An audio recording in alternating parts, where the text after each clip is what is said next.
This recording by J. Hall. The Wonderful Wizard of Oz by L. Frank Baum. Chapter 1. The Cyclone. Dorothy lived in the midst of the great Kansas prairies with Uncle Henry, who was a farmer, and Aunt Em, who was the farmer's wife. Their house was small, for the lumber to build it had to be carried by wagon many miles.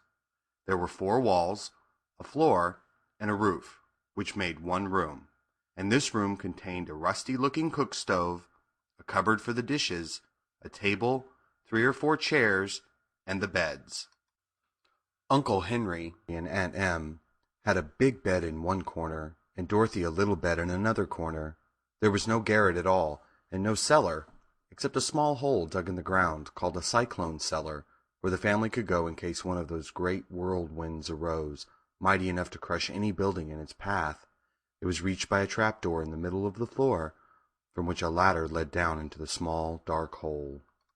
When Dorothy stood in the doorway and looked around, she could see nothing but the great gray prairie on every side. Not a tree nor a house broke the broad sweep of flat country that reached to the edge of the sky in all directions. The sun had baked the plowed land into a gray mass, with little cracks running through it.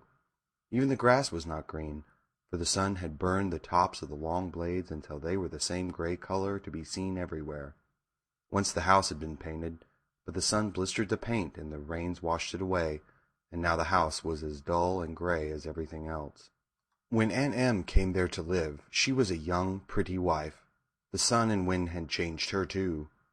They had taken the sparkle from her eyes and left them a sober gray. They had also taken the red from her cheeks and lips, and they were gray also. She was thin and gaunt, and never smiled now.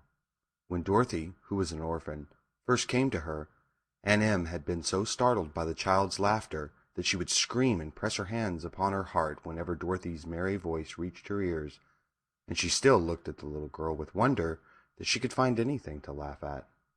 Uncle Henry never laughed. He worked hard from morning till night and did not know what joy was. He was gray also, from his long beard to his rough boots, and he looked stern and solemn, and rarely spoke. It was Toto that made Dorothy laugh, and saved her from growing as gray as her other surroundings. Toto was not gray. He was a little black dog with long silky hair and small black eyes that twinkled merrily on either side of his funny wee nose. Toto played all day long, and Dorothy played with him, and loved him dearly. Today, however, they were not playing. Uncle Henry sat upon the doorstep and looked anxiously at the sky, which was even grayer than usual. Dorothy stood in the door with Toto in her arms, and looked at the sky too. Aunt Em was washing the dishes. From the far north they heard a low wail of the wind, and Uncle Henry and Dorothy could see where the long grass bowed in waves before the coming storm. There now came a sharp whistling in the air from the south, and as they turned their eyes that way, they saw ripples in the grass coming from that direction also. Suddenly, Uncle Henry stood up. "There's a cyclone coming, Em," he called to his wife. "I'll go look after the stock." Then he ran toward the sheds where the cows and horses were kept. Aunt Em dropped her work and came to the door. One glance told her of the danger close at hand. "Quick, Dorothy," she screamed. "Run for the cellar." Toto jumped out of Dorothy's arms and hid under the bed, and the girl started to get him. Aunt Em, badly frightened, threw open the trap-door in the floor and climbed down the ladder into the small dark hole. Dorothy caught Toto at last and started to follow her aunt. When she was halfway across the room, there came a great shriek from the wind, and the house shook so hard that she lost her footing and sat down suddenly upon the floor. Then a strange thing happened. The house whirled around 2 or 3 times and rose slowly through the air. Dorothy felt as if she were going up in a balloon. North and south winds met where the house stood and made it the exact center of the cyclone.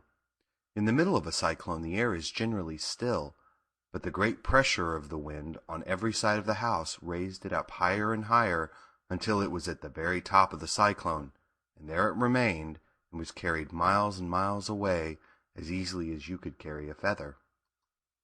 It was very dark, and the wind howled horribly around her, but Dorothy found she was riding quite easily. After the first few whirls around, and another one time when the house tipped badly, she felt as if she were being rocked gently, like a baby in a cradle. Toto did not like it. He ran about the room, now here, now there, barking loudly, but Dorothy sat quite still on the floor and waited to see what would happen. Once Toto got too near the open trap door and fell in, and at first the little girl thought she had lost him, but soon she saw one of his ears sticking up through the hole, for the strong pressure of the air was keeping him up so that he could not fall. She crept to the hole, caught Toto by the ear, and dragged him into the room again, afterward closing the trapdoor so that no more accidents could happen.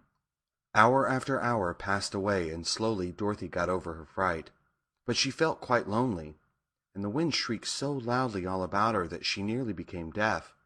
At first she wondered if she would be dashed to pieces when the house fell again, but as the hours passed and nothing terrible happened, she stopped worrying, and resolved to wait calmly and see what the future would bring. At last she crawled over the swaying floor to her bed, and lay down upon it, and Toto followed and laid down beside her.